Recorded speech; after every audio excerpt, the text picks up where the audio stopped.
Let me ask some more general questions.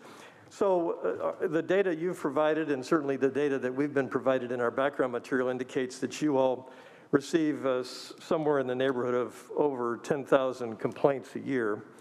When the medical board receives these complaints, does some agent of the medical board attempt to reach out to the complainants as part of a complaint clarification process to ferret out any additional information that, as I said, a patient, a consumer might have that might bear on the initial determination as to whether or not to refer the complaint from the central complaint unit to the investigation team? Mr. Chairman, committee members, my name is Jenna Jones, and when a complaint is initially received by the board offices, it is initially triaged by our central complaint unit, and that is when they are looking at the complaint that has been received from the public member, other agency, or mandatory reporter, and we reach out to obtain a release, so we may obtain the medical records. And if additional information is needed, that is when we also reach out to the complainant and ask for that additional information. Well, you say additional information is needed. I guess, you know, we had a Secretary of Defense once who used to say, "You don't know what you don't know." Is a body, an agent of the board, asking some preliminary questions of the complainant or complainants at this point in the process to determine whether there's additional information that should have been provided or questions that should have been answered, even though not asked, as part of this initial process? Yes, and I will say that a number of our initial complaints come in anonymously, so that is difficult at times. Also, if we don't have a patient name, that's when we may be trying to reach out to determine who the actual patient was.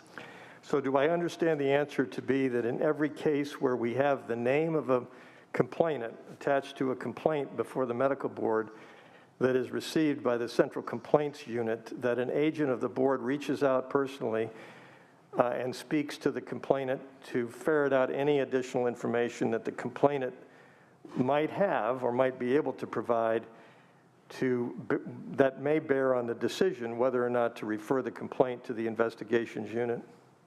Mr. Chairman, I will speak very honestly that if there is enough information and we have a signed release with the documentation that came in with the complaint, we may not reach out to them unless we need additional information or there are questions raised that are in the complaint.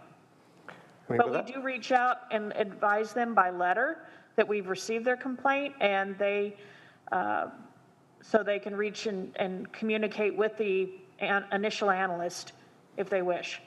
Well, just a couple more questions on this issue. Without a complainant interview, or at least some in-person contact where some give and take occurs, isn't it possible that the central complaint unit, in making the decision to refer or not refer, may not have all of the information pertaining to or bearing on the complaint?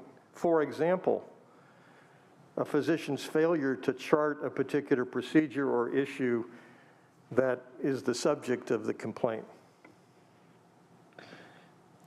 If the allegation was that a procedure was not charted and we have the complaint and we've obtained the medical records and there's a discrepancy, that would move forward to our medical consultant for review to determine if it looks like there's enough information to move forward for a formal investigation.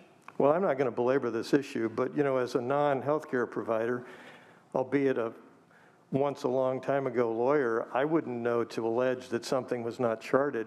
You on the medical board would know, physicians would know, nurses might know, healthcare providers might know. I guess my question is, I'd ask perhaps as we move through this process that the medical board consider perhaps taking a look at this initial screening process, because if you are screening based on the face of the complaint and you send a letter to a relatively unsophisticated medical consumer, the consumer may not know what information it is that you might need in order to properly evaluate the consumer's complaint and perhaps a more detailed, most of the time, in-person contact might be more productive at that point Mr. in Chairman, the your process. point is well taken, and I will go about seeing what changes we need to make to incorporate that.